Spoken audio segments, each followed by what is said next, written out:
Buenas noches, estimados amigos y colegas. Esta es la sesión webinar número 7 de neurocirugía en manos salvadoreñas. En esta ocasión tengo el gusto de presentar al doctor Carlos Mauricio Tovar García. Él es radiooncólogo. Él nos va a disertar en esta ocasión temática radioterapia en meningiomas. Antes de comenzar, voy a leer una hoja de vida profesional breve del doctor Carlos Tovar. Dentro de la experiencia profesional, en el 2000 recibió su título de doctor en medicina, en el 2005 su título de medicina interna y en el 2010 como de médico radiooncólogo. En el 2010 estuvo en el Instituto Mexicano del Seguro Social, médico residente de radio y actualmente es médico adscrito, radiooncólogo, tratante del Instituto Salvadoreño de Seguro Social. Con ustedes, doctor Carlos Mauricio Tovar. Adelante, doctor. Bueno, buenas noches. Para los que no me conocen, pues el doctor Carlos Tovar, radiooncólogo. Vamos a hablar un poquito acerca del manejo de los meningiomas en cuanto específicamente a lo que es la parte de radioterapia, aunque vamos a tocar algunos tópicos desde lo que es su evolución, sus síntomas, sus formas de diagnóstico, sus formas de cómo se comporta esta enfermedad, ¿verdad? Cuáles son sus periodos libres de enfermedad, sus periodos de sobrevida total. Así que prácticamente vamos a hablar un poquito en cuanto a todos los aspectos, ¿verdad? Al final, pues vamos a responder algunas inquietudes que tengan en cuanto al manejo de esta entidad. Vamos a hablar un poquito de epidemiología para hacernos un recordatorio de cómo es que esta enfermedad se presenta actualmente en nuestra población. Las estadísticas con las que contamos son estadísticas extranjeras. Vamos a hablar de lo que es una estadística a nivel de Estados Unidos. Aproximadamente, y según toda la literatura que se logra revisar, compromete aproximadamente lo que es el 36% de los tumores primarios del sistema nervioso central. Y de estos, aproximadamente un 54% de solo los que no son malignos. El 36% estamos hablando de, en general, malignos y benignos. Pero de los que son eminentemente benignos, su frecuencia incrementa hasta más del 50%.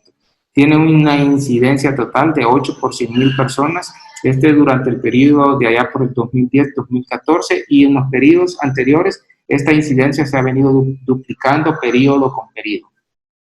La incidencia también tiene otros factores como que depende de la edad. Por ejemplo, en niños su incidencia es muy baja, anda aproximadamente por 0.14 por 100,000 habitantes. En cambio, en adultos puede, de ahí por los 75 o 80 años, esta incidencia se puede llegar incluso hasta un 40 por 100,000 habitantes. ¿Ya? La Organización Mundial de la Salud, pues ya prácticamente lo ha dividido en 3 grados, ¿verdad? Porque esto es un grado histológico, ¿verdad? Y prácticamente es con el que nosotros nos tenemos que enfrentar tanto neurocirujanos como oncólogos, ¿verdad? Tenemos que saber exactamente el grado tumoral para saber qué tipo de manejo vamos a ofrecerle al paciente. Así que la Organización Mundial de la Salud lo catalogó en 3 grados. Tenemos el grado 1, que es el grado típico, que gracias a Dios es el más frecuente, que ocupa el 81.1% de los casos. Tenemos el grado 2, que se conoce como el meningioma atípico, que corresponde al 16.9% de los casos. Y tenemos el más agresivo y del peor pronóstico, que tenemos el grado 3, que por suerte es el menos frecuente y ocupa aproximadamente un 1.7%, 2%, máximo 3%, según la literatura que nosotros ocupemos. Acordémonos que hay algunos factores que nos van a influir en la aparición de esta entidad. Se mencionan algunos como la radiación ionizante a nivel de la base del cuello. Es un factor de riesgo como un antecedente que tenemos que tomar en cuenta.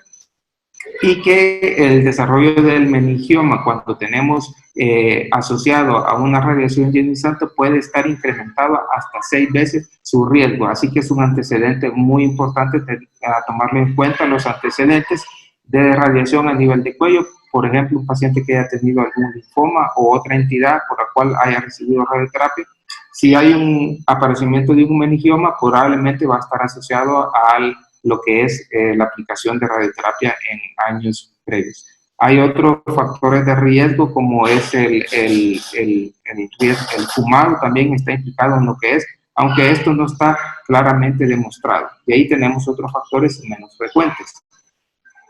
También esta entidad está asociada a algunas alteraciones genéticas que estas sí están bien definidas. Con una es, y quizás la que es más importante y la que tenemos que tener en cuenta, es la neurofibromatosis tipo 2, una condición autosómica dominante que va a estar presente en la población en general. Por suerte, esta va a estar asociada en menos del 1% de los casos de meningiomas. De ahí tenemos otros síndromes que están asociados al aparecimiento de esta enfermedad, como es el síndrome de Li-Fraumeni, el síndrome de Querling, el síndrome de Hippel-Lindau, el de Cowden, que todos estos van a estar asociados al aparecimiento de meningiomas, más otras entidades que se describen en cada síndrome. Pero tenemos que tomarlos en cuenta porque a la hora que nosotros tengamos un paciente con esta entidad, es nuestra obligación referirlo a medicina interna para que le complete el estudio para descartar una entidad de estas y darle su manejo adecuado, ¿verdad? Según la literatura, hay varios estudios en los cuales se ha visto lo que es digamos, una parte de un abordaje de tratamiento, como sería la observación. También tenemos lo que es la cirugía y también tenemos lo que es la radioterapia, que serían las tres manejos actualmente que estarían aprobados, por así decirlo. Pero hay algunos puntos que tenemos que tener en cuenta. Por ejemplo, tenemos una sobrevida estimada a 10 años para un meningioma general, ya sea grado 1, grado 2 o grado 3, que va del 57 al 77% cuando son pacientes jóvenes o al diagnóstico presentan una edad menor a los 40, 50 años de edad. Cuando tenemos meningiomas grado 2 o grado 3, su historia natural es diferente porque estos son ya un poquito más agresivos. Estos pueden tener incluso tasas de recurrencia a 5 años de aproximadamente el 50% para tumores grado 2 y del 90% para tumores grado 3. ¿Por qué es importante? Porque de grado 1, en donde su tasa de recurrencia es sumamente baja y su progresión es sumamente baja, tenemos los grado 2 y grado 3, en donde su tasa de recurrencia son muy altas. Entonces, eso nos lleva a que estos pacientes tienen que tener un tratamiento adyuvante cuando se le ofrece el abordaje quirúrgico, que para fines prácticos, el tratamiento de primera elección, tanto en grado 1, grado 2 o grado 3, siempre va a ser el abordaje quirúrgico, ¿verdad? De ahí tenemos la sobrevida total a 10 años, la tasa para el grado 2 es del 53% y la sobrevida para el grado 3 es del 0%. Este es un punto muy importante porque el grado tumoral nos implica en el pronóstico de sobrevida al paciente. A 10 años, casi el 80 pacientes grado 1 van a estar vivos, el 50 pacientes grado 2 van a estar vivos y prácticamente ningún paciente grado 3 a 10 años va a estar vivo. En cuanto a los estudios diagnósticos, tenemos en realidad al momento varios estudios de los cuales podemos hacer uso. Tenemos casi de todo en el país. Tenemos lo que es, como la modalidad estándar, se llama lo que es la resonancia magnética, en donde podemos diferenciar ciertas características radiológicas. Incluso hay algunos estudios en donde prácticamente el diagnóstico radiológico coincide con el diagnóstico histológico en más del 90% de certidumbre o de los casos, por así decirlo. Quiere decir que muchas veces el diagnóstico lo podemos hacer simple y sencillamente con un estudio diagnóstico bien minucioso, bien hecho, y leído por una persona que esté entrenada precisamente en lo que es la radioneurooncología, ¿verdad? También tenemos por otro lado lo que son las tomografías y también se habla de lo que es el PET scan. Digamos que serían las tres modalidades de imagen que podemos hacer uso para hacer un diagnóstico radiológico de meningioma con más del 90% de certeza. De estos tres, quizás el más accesible y de menor costo sería la resonancia magnética. Luego le seguiría en cuanto a fidelidad diagnóstica la tomografía. Y por último, quizás sería el PET. No se pone ni como primero ni como segundo debido a los costos y a la dificultad que es enviar a un paciente a un tipo de estos. Como podemos ver, hay varios criterios histológicos que tenemos que tomar en cuenta para saber si un paciente es grado 1, grado 2 o grado 3, ¿verdad? Cuando un patólogo nos pone el reporte de patología, valga la redundancia, tenemos que saber por qué el patólogo me lo está reportando que es grado 1, por qué es grado 2 y por qué es grado 3. Y aquí mostramos los criterios histológicos en cuales los patólogos se basan. Prácticamente el factor más importante es en el grado 1, la tasa mitótica baja de menos por 4, hay una ausencia de invasión cerebral y hay 9 subtipos histológicos. Para el grado 2, la tasa mitótica va de 4 a 19 por un campo de alto poder de 10. Puede haber invasión cerebral o puede haber 3 o más de estos signos histológicos que se presentan aquí en este momento, como es el núcleo prominente, celularidad alta, alta tasa de crecimiento celular, o una necrosis geográfica o espontánea. Con 3 criterios histológicos, prácticamente este paciente ya es un grado 2. Y el grado 3, que es el anaplásico, la tasa mitótica es arriba de 20 por un campo de alto poder, ¿verdad? Y también cuando no me reportan histologías específicas, que para este caso son 2 histologías las que me lo hacen grado 3 por el simple hecho de que el patólogo me reporte que es papilar o es rhabdóide. Entonces, esto es importante porque si yo tengo un meningioma grado 3 pequeño que lo resequé completamente, no me voy a quedar con que va a ir a observación por el hecho de estar resecado completamente. Todo meningioma grado 3 necesita recibir radioterapia adyuvante y actualmente también hay muchos estudios de terapia placa, ¿verdad? Así que por eso es importante saber cuál es el pronóstico y cuál es la historia natural de un meningioma grado 3. Esto, diapositiva siempre viene referida a lo que es lo que son la parte histológica. Aquí se mencionan los 9 tipos histológicos del grado 1, que es importante también conocerlos. Tenemos lo que es el meningoetelial, el fibroso, el transicional, el samomatoso, angiomatoso, microcítico, el metaplásico y el rico linfoplasmocítico, ¿verdad? Entonces, esas son las histologías del grado 1. Y tenemos también que del 70 al 80% de las meningiomas son positivos para el receptor de progesterona. ¿Por qué es importante esto? Porque ya sabemos que epidemiológicamente esta entidad es más frecuente en mujeres. Dependiendo de la edad, puede ser de 2 o incluso hasta 3 veces más frecuente en mujeres que en hombres. La incidencia o la relación prácticamente casi se iguala a mayor edad. Cuando ya tenemos pacientes de 70, 80 años, la incidencia entre hombres y mujeres casi se iguala. Pero cuando son de menor edad, es mucho más frecuente en mujeres que en hombres.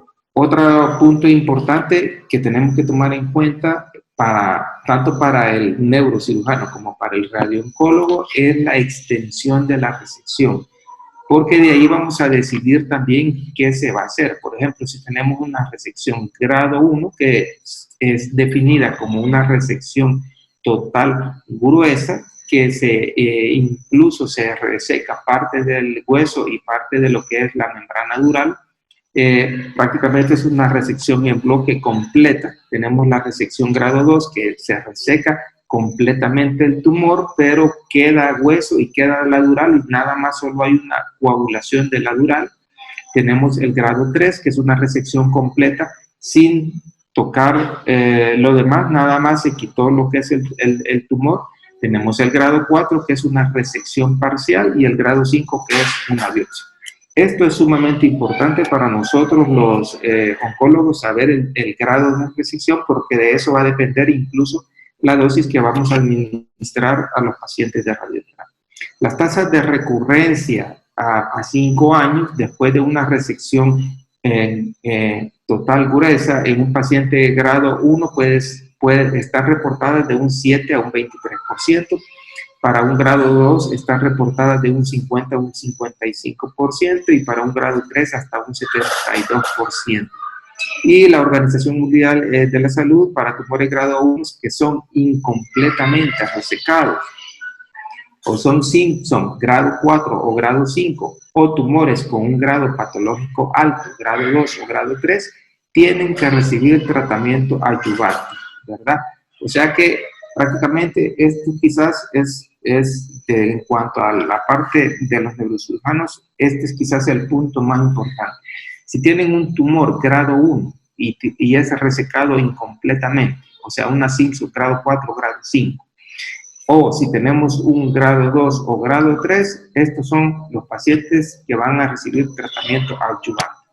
Aunque ya vamos a revisar una tablita en donde está un poquito más especificado. Prácticamente, el único paciente que va a quedar en observación es el Simpson grado 1, el Simpson 1 grado 1. El meningioma grado 1, Simpson 1. Ese es el paciente que va a quedar en observación. Aunque hay unos meningiomas grado 2 que también quedan en observación, pero eso va a depender, por ejemplo, de uno de los criterios que nosotros tomamos en cuenta para no darle la radioterapia es que sea un meningioma incidental y que sea un paciente mayor, por un paciente de 80, 90 años, que incidentalmente se le diagnostica un meningioma, entonces a ese paciente lo dejamos en vigilancia, no se le hace nada, ¿verdad? Entonces, como vemos, son varios factores los que tomábamos en cuenta. Ahora bien, vamos a hablar ya directamente de lo que es el abordaje en cuanto al tratamiento de radioterapia. Por décadas el tratamiento se ha venido usando desde incluso de lo que teníamos anteriormente, que eran las bombas de cobalto. Se ha usado incluso lo que es la braquiterapia, se ha usado terapia con protones, se ha usado de todo para tratar esta entidad, ¿verdad? Una de las en donde más se ha tenido incidencia es en los tratamientos adyuvantes, o sea, en los tratamientos post-resección, porque lo que se miraba antes era que muchos pacientes les regresaba la enfermedad, entonces se comenzaron a ver que después de la cirugía habría que administrar la radioterapia. Pero en ese momento no se entendía muy bien por qué unos regresaban y por qué otros no. Es ahí en donde la parte histológica nos ha aclarado muchas cosas. El entender cómo se comporta un grado 1, un grado 2 y un grado 3. En cuanto a la radioterapia, también tenemos lo que es la radioterapia externa, y dentro de lo que es la radioterapia externa tenemos lo que es la radioterapia convencional y lo que es la radioterapia estereotáctica fraccionada simple o de una sesión. Porque también tenemos lo que es la radioterapia estereotáctica fraccionada o hipofraccionada, que es la de 5 sesiones, o también llamada radiocirugía, ¿verdad? La radiocirugía tiene este nombre porque en los diferentes artículos que se lean puede venir como radiocirugía, puede venir como radioterapia estereotáctica fraccionada, ¿verdad? Entonces son los diferentes términos que tenemos que tener en cuenta a la hora de que estemos leyendo un artículo, porque muchas veces se puede referir a lo mismo. También, por último, tenemos la terapia con protones, que ha sido ampliamente estudiada y ha tenido excelentes resultados, pero tiene un inconveniente muy grande, que son pocos los países que tienen terapia con protones, y lo otro es que es sumamente caro, casi unos 15 a 20 veces lo que costaría una radiocirugía. Y una radiocirugía en el país anda costando aproximadamente entre $14,000 a $16,000. Y eso súmele casi 15 a 20 veces una terapia con protones, ¿verdad? Bueno, vamos a seguir hablando en cuanto a lo que es algunos resultados en cuanto a lo que es la radioterapia. Por ejemplo, si en los tumores grado 1 irradiados, la dosis que nosotros damos aproximadamente para el grado 1, que es el meningioma benigno, le llamamos nosotros, la dosis no es tan alta. Podemos dar dosis de fraccionamiento normal de 50 Gray. Cuando tenemos meningiomas grado 2 o grado 3, escalamos la dosis, damos 10 Gray más, ¿verdad? Esto lo hacemos, si damos 50 Gray, lo hacemos en 5 semanas, y si lo damos 60 Gray, lo damos en 6 semanas. Este es el tratamiento que se ha usado por mucho tiempo, el que ha dado buenos resultados, el que ha dado buenos controles locales y buenas sobrevidas de los pacientes. Desde hace unos 10, 15 años hacia acá se han venido ocupando lo que es la radiocirugía y lo que es los tratamientos hipofraccionados, 20, 15, 10, 5 y una sesión, y prácticamente todos estos tratamientos no es que sean superior al fraccionamiento normal, de ninguna manera son superiores, pero nos dan el mismo control local, la misma sobrevida total y el mismo control de síntomas, nos dan la misma toxicidad. Entonces, la ventaja que tenemos con estos tratamientos hipofraccionados, ya sea la radiocirugía, es que el paciente se ahorra mucho tiempo, ¿verdad? Y muchas veces se ahorra también dinero, porque el estar viajando todos los días a su centro de tratamiento, pues implica costos, ¿verdad? Entonces, prácticamente los tratamientos cortos, como la radiocirugía de una fracción, los de 5 fracciones o los hipofraccionados, los controles prácticamente son los mismos. Actualmente, con las nuevas tecnologías, como lo que es los equipos de Gamma Knife y CyberKnife, se está intentando administrar dosis más altas a los diferentes volúmenes tumorales. Esto está dando buenos resultados en cuanto se está teniendo un mayor control local. O sea que hasta este momento, sí, algunos estudios nos están diciendo que sí, probablemente se van a tener mejores resultados que con la radioterapia convencional que se tenía anteriormente, ¿verdad? Hay un grupo español, ¿verdad?, que es el grupo RANO, que prácticamente se involucra prácticamente todo lo que son este tipo de entidades de tumores, y ha sacado un reporte sobre lo que es los meningiomas y en cuanto a los resultados de lo que es la radioterapia. Y ellos han hecho una revisión de la literatura de sus estudios, de sus hospitales, y han presentado estos datos, que prácticamente unas tasas de control total a 5 y 10 años andan por un 68 al 100% para radioterapia externa. Pero cuando hablamos de la radiocirugía, ¿verdad?, el control que ellos dan es del 87 al 100%. Como podemos ver, si comparamos la radioterapia externa del 68 al 100% versus la radiocirugía, va del 87 al 100%. Entonces podemos ver que los controles prácticamente son similares. Quizás, como les mencionaba, están obteniendo un mejor control local, ¿verdad? Y eso implica, repercute prácticamente en un montón de circunstancias de la vida de los pacientes, ¿verdad?, lo que ya habíamos mencionado anteriormente.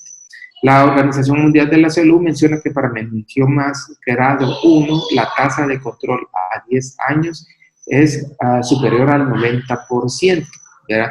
Pero esto puede bajar de un 69-90% dependiendo de la localización del tumor. Por ejemplo, esta tasa de control local baja cuando tenemos tumores de la base del cráneo y paracelares. Pero ¿por qué se da esta situación? Porque en estas situaciones el control, la tasa de control es menor. Precisamente porque en estas localizaciones hay muchos órganos de riesgo, ¿verdad? Entonces, tenemos que hacer una restricción de la dosis para que, por ejemplo, si tenemos cerca la vía óptica o tenemos el tronco, tenemos que disminuir la dosis. Entonces, hay áreas frías alrededor del tumor que eso se están permitiendo que en un futuro puedan tener una recurrencia local. Entonces, por eso es que en ciertas localizaciones hay un menor control local, pero la explicación es por esa, es porque no logramos alcanzar una dosis homogénea como quisiéramos en otras localizaciones en donde sí podemos dar una dosis completa a todo el mundo. Bueno, prácticamente esa sería una de las explicaciones por lo cual en algunos sitios anatómicos la tasa de control es menor, ¿verdad? En otros lugares se ha comparado lo que es la observación versus la radiocirugía y, por ejemplo, en un meningioma grado 1, Simpson 1, ¿verdad? Se tiene el mismo control local de la enfermedad versus si hacemos radiocirugía al mismo paciente, solo que como una radiocirugía radical, un paciente que no ha sido operado, ¿verdad? Tenemos también algunas indicaciones de que nos dan la Organización Mundial de la Salud en cuanto a indicaciones de tratamiento de radiocirugía de una sesión. Y una de las indicaciones más importantes es el diámetro del tamaño del tumor. El diámetro máximo tiene que ser menor a 35 milímetros.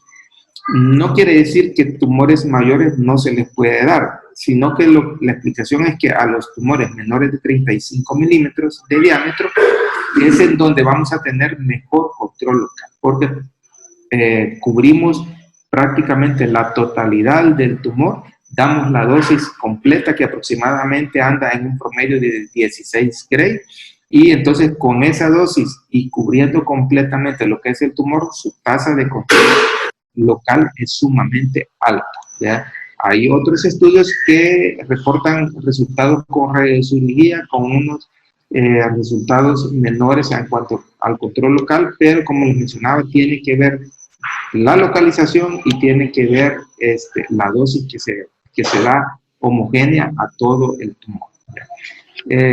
Vamos a hablar eso es en cuanto a los tumores grado 1. En cuanto a los tumores grado 2 o los grado 3, que es el atípico o el anaplásico, la cosa cambia un poco. Si tenemos un meningioma grado 2 con una resección Simpson grado 1 o grado 2, su tasa de recurrencia a 5 años es alrededor del 50 al 70% respectivamente. Como pueden ver, aunque sea una recepción buena, una recepción grado 1, una Simpson 1, pero el hecho de ser grado 2, de ser un atípico, ya no me da una tasa de control local muy buena, anda por un 50-71%. Ahora bien, si tenemos un grado 3, la tasa a 5 años, anda aproximadamente por un 28% de si hay una resección total y de un 0% si hay una resección subtotal. Como podemos ver, el simple hecho de tener el grado tumoral es pronóstico. Si yo un grado 3 lo logro resecar completo, una Simpson 1, voy a tener un 28% de sobrevida a 5 años. Pero si solo es una biopsia o una resección parcial, voy a tener un 0% de sobrevida a 5 años, ¿verdad? Eso es en cuanto a los diferentes grados. En cuanto a la dosis de radioterapia, podemos usar dosis de radioterapia normal, fraccionada, a 2 grays por sesión. Podemos usar radioterapia hipofraccionada, podemos usar radiocirugía de una sesión y podemos usar radiocirugía de 5 sesiones. Hay la dosis de 60 Gray que se ocupa en los meningiomas grado 1 y grado 2.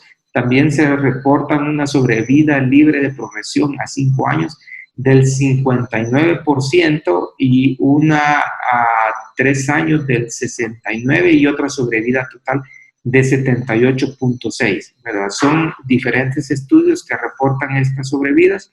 Hay una sobrevida libre de recurrencia y de progresión del 58 al 83% a 5 años, y estos reportes han sido demostrados con la técnica de radiocirugía, ¿verdad? Entonces, como podemos ver, si comparamos los resultados tanto de la radioterapia externa, dando 60 Gray en 30 sesiones, contra la radiocirugía, prácticamente los resultados son bastante similares. Para tumores grado 3, la dosis mínima recomendada es de 14 Gray y esto nos da una sobrevida libre de progresión de 57% a 5 años, ¿verdad? Y si, acuérdense que si nosotros teníamos una recepción parcial, ¿verdad?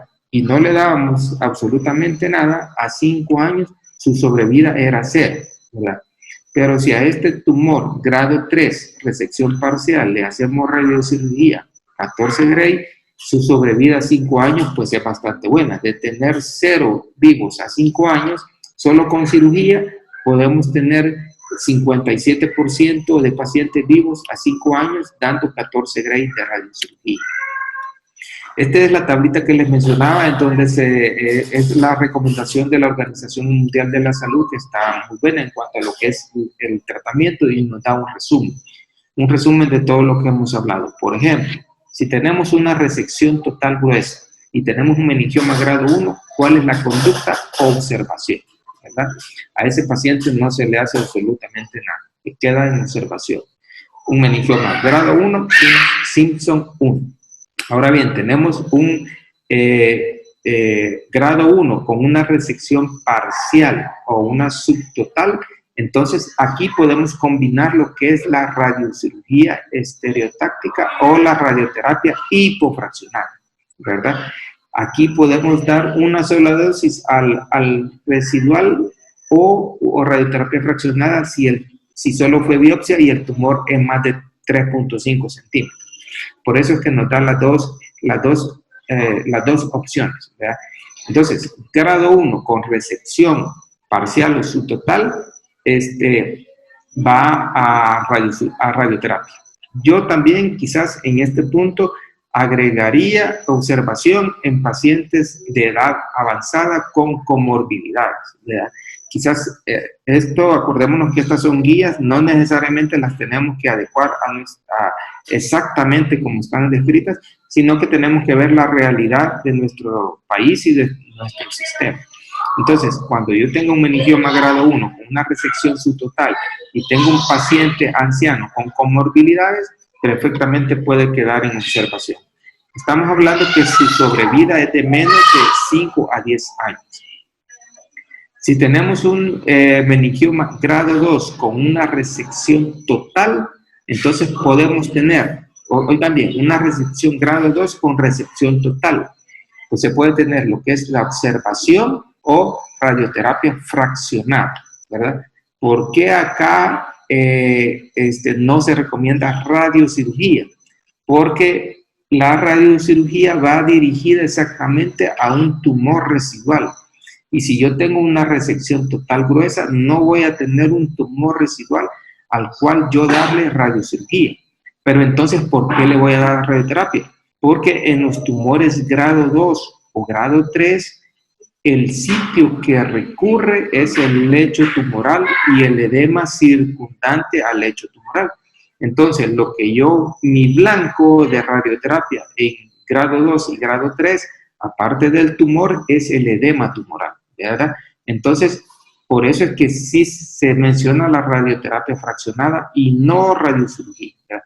Si tenemos el grado 2 y tenemos una resección parcial o subtotal, solo radioterapia fraccionada, ¿verdad? Y si tenemos un grado 3, podemos dar lo que es la radioterapia fraccionada, quimioterapia experimental o actualmente lo que es una terapia blanca. Entonces, en resumen, prácticamente estas son las recomendaciones en cuanto al tratamiento de radioterapia de los meningiomas. Por ejemplo, en grado 2 y grado 3 hay muchos estudios actualmente en donde se está combinando lo que es la radioterapia fraccionada más un boost de radiocirugía. O sea, podemos dar 45 Gray al edema tumoral más el tumor residual y se le dan 14 Gray de radiocirugía al tumor como tal, ¿verdad? Esos son estudios y están dando buenos resultados en grado 2 y grado 3. Porque en grado 2 y grado 3 definitivamente tenemos que radiar el edema, porque si no radiamos el edema, son sitios de falla de recurrencia local, ¿verdad? Y por eso es que estos tumores tienen mal pronóstico, porque antes creíamos que con solo quitar el tumor era suficiente, y en el edema quedaban células anaplásicas, metaplásicas o células microscópicas malignas. Entonces eso hace que regrese y por eso la sobrevida de estos pacientes ha sido mala. Y otra cosa, el grado 3 tiene una particularidad muy importante al grado 1 y al grado 2. El grado 3 puede dar metástasis, ¿verdad? Está descrito metástasis óseas, están descritos metástasis pulmonares y metástasis hepáticas. Por eso actualmente es que el meningioma grado 3 siempre lo manejamos multidisciplinariamente con oncología médica para ver si hay algún abordaje en cuanto a quimioterapia sistémica o alguna terapia blanco que se pueda usar en este tipo de pacientes, ¿verdad? Así que, pues esta es la presentación que les traía, ¿verdad? Este es el resumen en cuanto a lo que es el manejo de los meningiomas, más que todo un resumen básico y concluyendo prácticamente en lo que las guías en cuanto a cómo se va a hacer el manejo y las opciones de tratamiento dependiendo del grado y dependiendo del tipo de recepción. Y yo agregaría la edad y comorbilidades, ¿verdad? Porque como les menciono, si voy a tener un paciente, por ejemplo, aquí dice un grado 2, resección total, de un Simpson 1, y la guía me dice observación o radioterapia fraccionada, pues yo en un paciente de 90 años, por así decirlo, yo lo dejo en observación, ¿verdad? Igual un grado 3, si fuera un grado 3, ¿verdad? Entonces, todas esas cosas es un abordaje multidisciplinario que se tiene que ver tanto con el neurocirujano y con el oncólogo médico. Y de preferencia, lo ideal sería que se haga incluso antes de operar al paciente. Yo me formé en México y en México estaba la clínica de tumores del sistema nervioso central y el abordaje de tratamiento se hacía incluso antes de ser operado el paciente, ¿verdad? Y así se dictaban las normas de cómo iba a ser su secuencia de tratamiento. Bueno, espero que haya sido de provecho la presentación y lo que hemos hablado el día de hoy, y quedo a sus órdenes para cualquier comentario y recomendación. Excelente, doctor Carlos Tovar. Interesante charla, importante porque todos sabemos que los meningiomas son los tumores más frecuentes localizados a nivel del sistema nervioso central también. Y en segundo lugar, los tumores de origen glial, ¿verdad?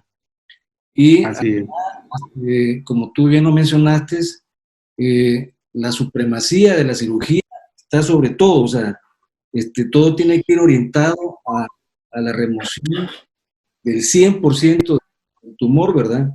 Y ese es para evitar, obviamente, lo que mencionaste respecto a la recurrencia. Me llamó la atención también lo que mencionaste al final, ¿verdad? Que esa clínica que tenían en México, que es conformada por un equipo multidisciplinario. Aquí tiene que estar el neurooncólogo, el neurooncólogo, el radiooncólogo, el oncólogo, el neurocirujano, y es importante. Y el radiólogo. Sí, el neurooncólogo, así es, neuroradiólogo. Es importante, sí. Digamos, planificar una estrategia desde antes de la cirugía. Este paciente tiene que ir poliestudiado.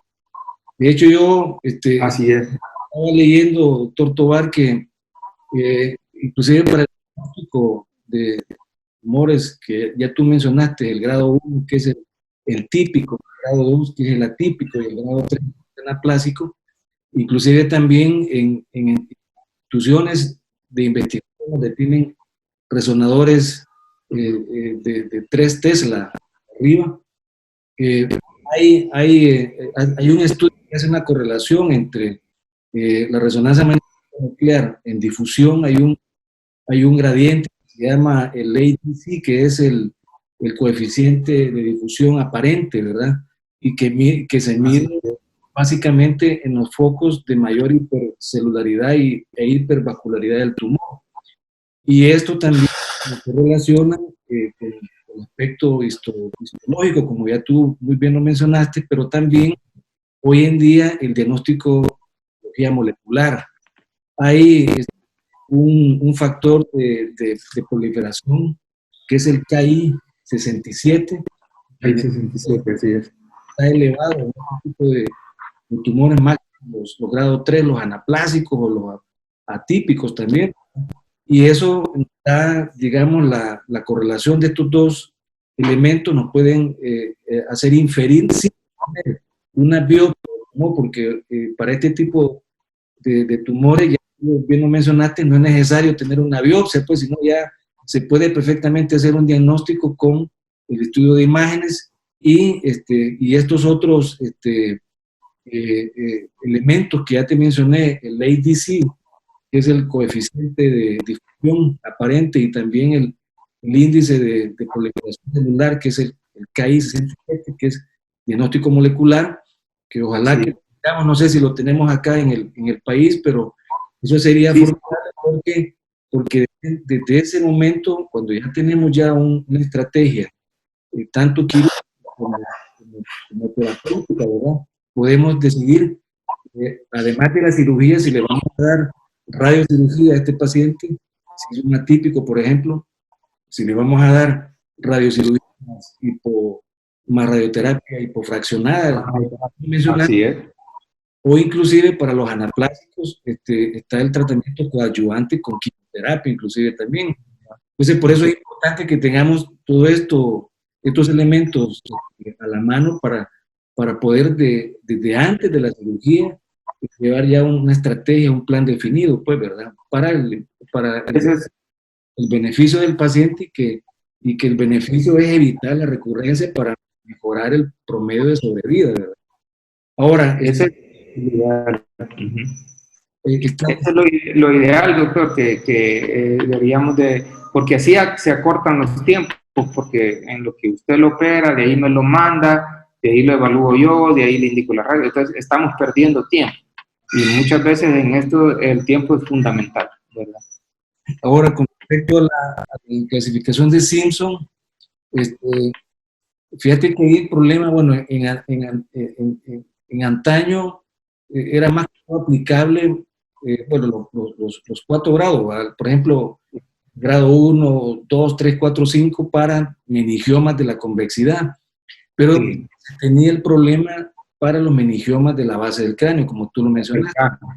Casi todos estos tumores, estos meningiomas provocan una extensión del hueso, o sea, la llamada hiperostosis.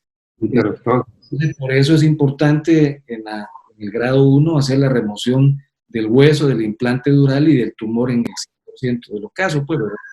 Pero hoy en día, aunque sean tumores de la base del cráneo, ya se puede valorar una resección tipo 1 si se logra resecar todo el tumor, ¿verdad? Y también se hace fresado del hueso que está hiperostósico, pues, ¿verdad?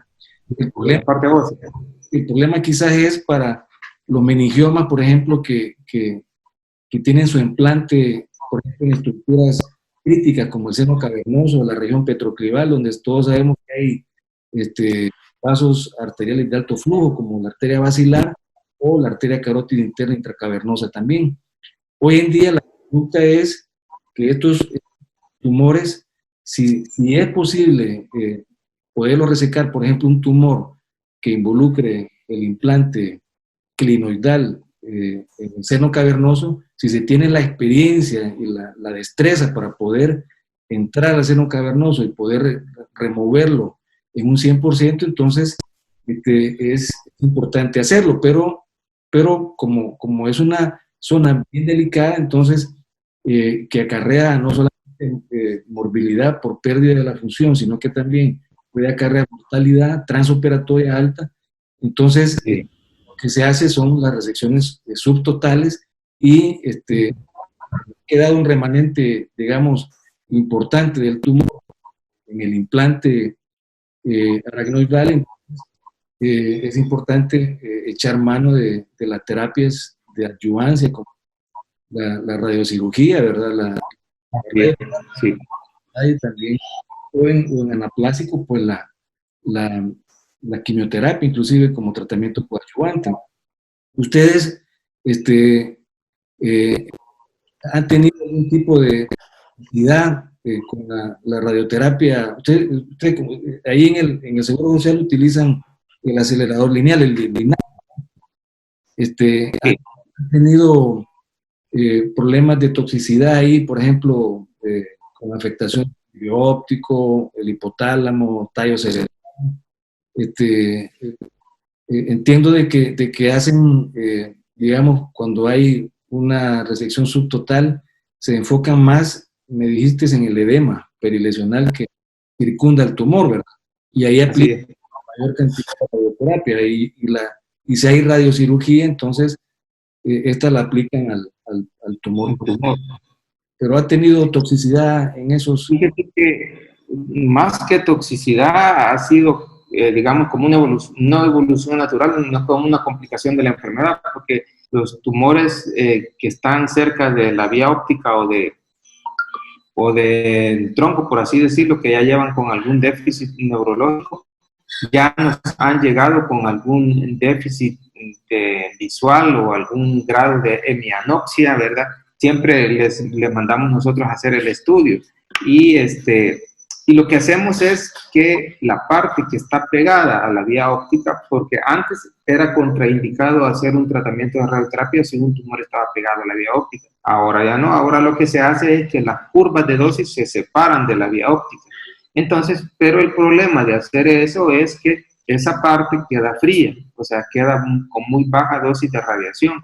Entonces, por eso es que las tasas de control son bajas, porque si nosotros hacemos una dosis inhomogénea, o sea, que no todo el tumor va a recibir la dosis que tiene que recibir, entonces esa parte que quedó fría en un par de años me va a volver a crecer y me va a progresar y me va a recubrir. Entonces ahí viene sus tasas de control local baja y su sobrevida baja, ¿verdad? Pero es por la localización. Pero toxicidad así como tal, asociada a la radioterapia, por el momento no hemos tenido ninguna. La complicación más frecuente que se describe es la necrosis del sistema nervioso central, que esa se puede hacer diagnóstico a través de una resonancia, ¿verdad? Con espectrografía.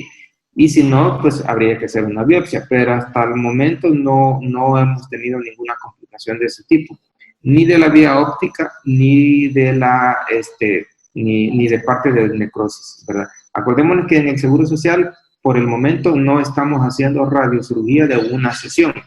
Lo único que estamos haciendo es radiocirugía de 5 sesiones, que es un poco diferente e incluso es más segura, porque como las dosis son más bajas, por ejemplo, para un meningioma, radiocirugía de una sesión de un tumor de 3.5 centímetros, 16 Gray es más que suficiente. Suponiendo que midiera 5 centímetros, entonces yo le tendría que dar 25 Gray en 5 sesiones, ¿verdad? O sea, la dosis diaria es de 5 Gray. No es lo mismo dar dosis de 5 Gray a dar una dosis de 16 Gray, porque la vía óptica me tolera máximo 12 Gray, ¿verdad? Máximo. Entonces, incluso el que nosotros estemos dando radioterapia hipofraccionada de 5 dosis, nos da un poquito de más seguridad mientras alcanzamos la curva de aprendizaje para pasarnos ya a la radiocirugía de una sesión, ¿verdad? Que ahí sí es un poquito más complicado, porque solo imagínense dar 16 Gray y que esos 16 Gray le lleguen al quiasma, prácticamente nos dejamos con problemas a la paciente. Otra cosa, no es una pérdida de la visión inmediata, es gradual, ¿verdad? Porque lo que se ve en el quiasma es una necrosis, pero como el quiasma tolera mucha dosis, se va viendo una necrosis, digamos, lenta, paulatina, y al cabo de unos 9 meses, 12 meses, un año, es que la paciente va a ir prácticamente perdiendo su visión, no bilateral, ¿verdad? No que no solo en un ojo, es pero muy raro que vaya a ser una pérdida de visión bilateral. ¿Verdad? Generalmente estos tumores afectan nada más un lado de la visión, no lo afectan completo. Entonces, pero como le digo, con radioterapia externa, que son 50 o 60 Gray, si no se ve ese tipo de complicaciones, ¿verdad? Porque con esa dosis la vía óptica tolera perfectamente 2 Gray todos los días, ¿verdad? Podemos llegar a los 60 Gray y no pasa nada. Con 5 fracciones, aparte de la seguridad que nos da las dosis bajas, nos estamos desplazando de la vía óptica, nos desplazamos hasta 3 milímetros, ¿verdad? Para tener todavía más seguridad. Y radiocirugía de una sesión que todavía nos falta llegar a ese punto de la curva de aprendizaje, que esperamos que este año comenzar con los primeros casos. Claro, sí es. Sí, yo te decía, doctor Tovar, respecto a la toxicidad, porque leí un estudio por ahí que, por ejemplo, aquellos meningiomas, ya sea atípicos o anaplásicos, que en el preoperatorio se ha demostrado que hay mucho edema vasogénico, después, al aplicar la radiocirugía o la radioterapia hipofraccionada, este edema vasogénico podría convertirse convertirse en un edema tóxico. Un edema tóxico. Sí. Entonces, al final esto va a redundar en complicaciones para el paciente también. Entonces, no sé si también ustedes valoran eso, pues, si, sí. Todo lo utilizarla en edema vasogénico grande, ¿verdad? Sí, lo que hacemos para evitar la complicación del edema es que damos dosis de esteroides a dosis altas durante todo el tratamiento y aproximadamente un mes después. Las dosis que damos son 100 miligramos de prednisona o 24 miligramos de dexametasona diarios, de 8 cada 8, o 50 en la mañana y 50 en la tarde de prednisona. Esa dosis la mantenemos durante todo el tratamiento. La mantenemos hasta 15 días después de haber finalizado el tratamiento y de ahí la vamos bajando paulatinamente. Aproximadamente a los 3 meses ya se le ha retirado la prednisona, ¿verdad? Entonces, eso es fundamental, el esteroide, porque el esteroide sí me ayuda mucho con lo que es el edema vasogénico provocado por el edema que ya per se existe por el tumor, más el edema que me va a provocar la radioterapia, ¿verdad? Así que incluso el esteroide se tiene que comenzar, la recomendación es 3 días antes de iniciar la radioterapia, ¿verdad? Y muchas veces hemos tenido pacientes que el mismo día llegan y por eso muchos llegan con cefaleas, ¿verdad?, intensas, llegan a las emergencias e incluso algunos pueden convulsionar por el edema. Ahí hemos tenido casos que pacientes durante la radioterapia convulsionan y es por eso, es porque el edema y sin incrementa el edema y el paciente no está tomando esteroides, se lo olvide. Y en los casos de la meningiomatosis múltiple, doctor Tovar, en aquellos pacientes que tienen antecedentes de problemas de tipo facomatosis o neurofibromatosis tipo 2, pero que han desarrollado después una meningiomatosis múltiple, obviamente la estrategia quirúrgica es atacar el tumor que está provocando mayor daño, mayor compresión, por ejemplo, los que están cercanos al tallo cerebral o a la vía óptica, etcétera, pero el plan de tratamiento de adyuvancia con radioterapia es hacer un solo plan para radiar todos los meningiomas o solamente el que ha sido removido subtotalmente.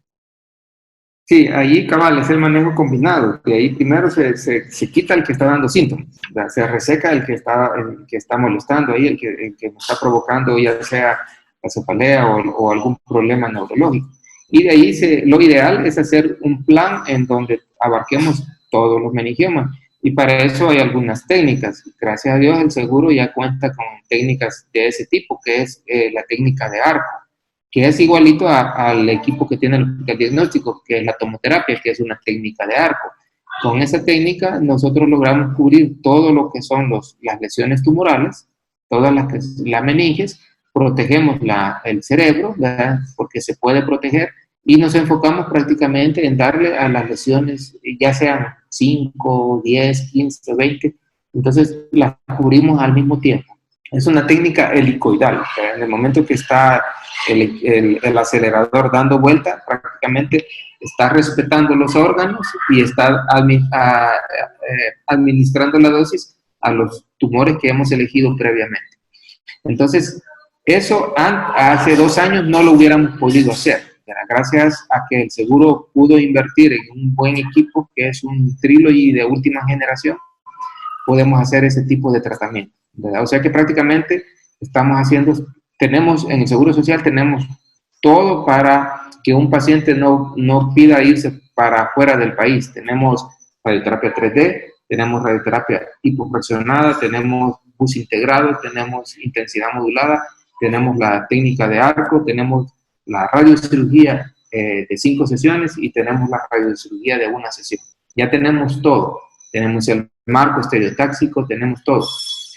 Bueno, y es un incentivo para usted, doctor, y para ver quién de los médicos o residentes ahí en el servicio, porque nos hace falta alguien que nos llegue a poner el marco, porque precisamente uno de los inconvenientes por los cuales no hemos arrancado en la radiocirugía de 1 sesión es precisamente porque no hemos encontrado el apoyo de un neurocirujano que se involucre en este tipo de tratamientos y llegue a poner el marco. Y no solo el marco es una parte de lo que el neurocirujano tiene que hacer en radiocirugía. Porque en radiocirugía el neurocirujano hace el 50% y el radiólogo hace el otro 50%. Así que es un llamado a usted, doctor, al servicio, y para ver si hay alguien que se quiera interesar. Las puertas de radioterapia están abiertas para el que quiera llegar, todos los que quieran llegar, y porque a futuro casi todos los tumores del sistema nervioso central van a necesitar radiocirugía. La tendencia actual es que todo va a ser corto, todo va a ser hipofraccionado y todo va a ser radiocirugía en un par de años. A todo tumor del sistema nervioso central se le va a hacer radiocirugía. Por ejemplo, ahorita hay esquemas en glioblastoma multiforme que usted le da una fase de 45-50 Gray y después le da radiocirugía al residual tumoral. Entonces, y ahí vamos a necesitar a los neurocirujanos. Entonces, es algo que se tienen que involucrar todos poco a poco. Sí, yo te agradezco, doctor Tovar, o sea, sé que eso es importante. Sé también que dentro del Departamento de Neurología existe el personal que ya está capacitado para ello, nada más pues necesita el incentivo también y también el llamado, pues ya tú lo acabas de hacer público también, ¿verdad?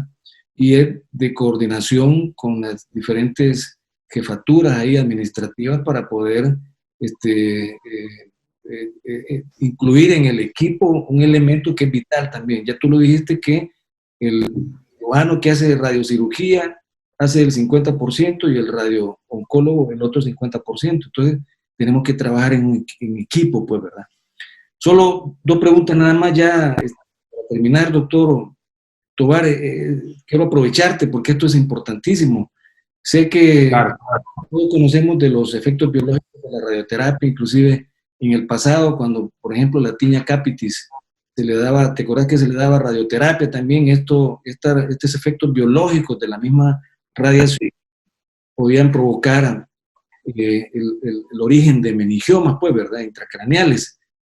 Así es, sí. ¿Cómo ven ustedes, cómo se llama el plan o la estrategia, por ejemplo, para las pacientes embarazadas con un tumor incipiente, un meningioma, sabiendo que estos meningiomas tienen receptores de progesterona y de estrógeno, o en aquellas pacientes que están tomando anticonceptivos, pues, pero más que todo en las embarazadas, donde sabemos que hay un factor de crecimiento tumoral que se acelera y que el crecimiento puede ser desmesurado? ¿Cuál es la estrategia que ustedes están utilizando? Esperar, no sé, por los efectos congénitos que le puede provocar también al producto. Y están trabajando ustedes ahorita respecto a la radioterapia de este tipo de tumores en los tiempos del COVID-19?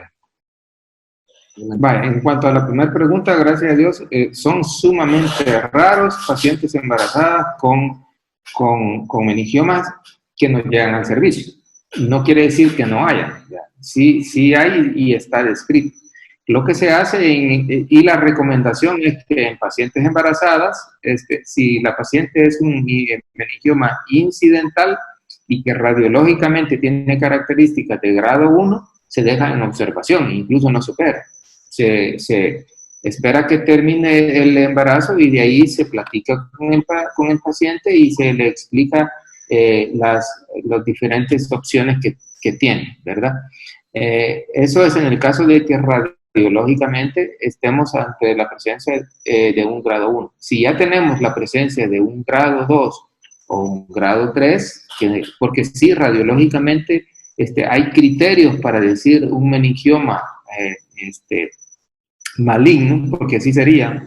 Radiológicamente solo pueden decir ellos, tiene características de un meningioma maligno. Muy difícil que me digan grado 2 o grado 3. Me pueden decir meningioma benigno o maligno. Entonces, si me dicen que es meningioma benigno y la paciente está sintomática, entonces ahí lo que se hace es descompresión, nada más, ¿verdad? Se descomprime para aliviar los síntomas, ¿verdad? Nada más, y se espera a que el producto termine y de ahí se le da su tratamiento adyuvante. Lastimosamente no podemos hacer otra cosa por las leyes del país, ¿verdad? Entonces, nada más lo que se hace es aliviar los síntomas de la paciente. Si es necesario descomprimirse, descomprime. Es más, si el paciente tiene radiológicamente un grado 2 o grado 3 y está asintomático, igual, en este caso yo preferiría que ni lo toque. Es mejor esperar que pasen los meses, irla siguiendo con estudios de imagen y nomás salga de su embarazo, a los 15 días o al mes estar programando la cirugía, porque así le damos la oportunidad de tener un buen tratamiento, de que se haga una buena resección tumoral y que reciba la radioterapia en el tiempo que tiene que ser, ¿verdad? Entonces, prácticamente el único caso en el que habría que intervenir sería en el paciente que sea sintomático y luego la radioterapia hasta que termine su embarazo, ¿verdad? Y en cuanto a los tiempos actuales, doctor, estamos actuando de la siguiente manera. El protocolo de cuidados del personal del servicio, que todos tienen su gabachón, tienen mascarilla, careta, guantes, ¿verdad? Por turno, ¿verdad? Hay turnos de 6 horas, ellos se cambian a las 6 horas, ¿verdad? Vuelven a cambiarse todo su equipo, ¿verdad? Y los tratamientos, casi todos los estamos haciendo hipofraccionados, tratamientos cortos, de 10, 15 sesiones, para salir rápido con los pacientes. Por ejemplo, tenemos metástasis óseas que tienen dolor. La recomendación del organismo de energía atómica es dar una sesión de 8 a 10 Gray para quitar dolor. Si ya es una metástasis a columna, por ejemplo, dar 5 sesiones. Si tenemos un cáncer de cervix, dar máximo 15 sesiones. En glioblastoma multiforme, doctor, estamos dando 15 sesiones nada más, ¿verdad?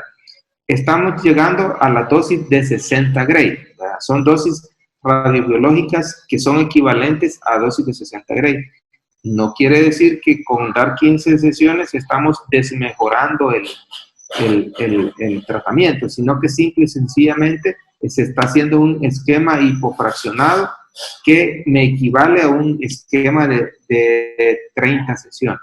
Pero todo prácticamente lo estamos haciendo corto, hipofraccionado. Es la recomendación del organismo de energía atómica hacer todo hipofraccionado. Excelente, doctor Tovar. Me ha encantado la plática, ha sido, bueno, ha sobrepasado las expectativas, pues hemos dejado claro muchos puntos y dentro de los cuales rescato, como tú ya muy bien lo mencionaste, es el trabajo multidisciplinario. De hecho, para poder programar estos pacientes, más que todos los meningiomas que consideramos que pueden ser grado 2 o grado 3, deberíamos de hacerlo en conjunto con tu persona o con algún representante de radiooncología, ¿verdad? El neuropatólogo, el neuroradiólogo y el neurocirujano también presente para tomar digamos, una estrategia adecuada que consiga, en primer lugar, bueno, en muchos de los casos, en tumores de alto grado, no vamos a encontrar la remoción completa del tumor, pero lo que perseguimos es aumentar el promedio de sobrevida y también el porcentaje de recurrencia, pues, y aquí es el que hagamos para que ese tipo de evaluación lo hagamos de manera multidisciplinaria. Eso es lo que está recomendado, pues, y es lo que va a dar un resultado o una toma de decisiones de manera colegiada también. Yo te agradezco, doctor Tovar, el tiempo que has tenido para presentar esta charla, que ha estado magnífica.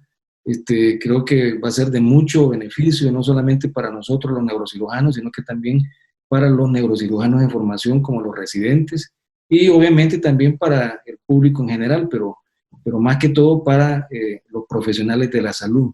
Espero que en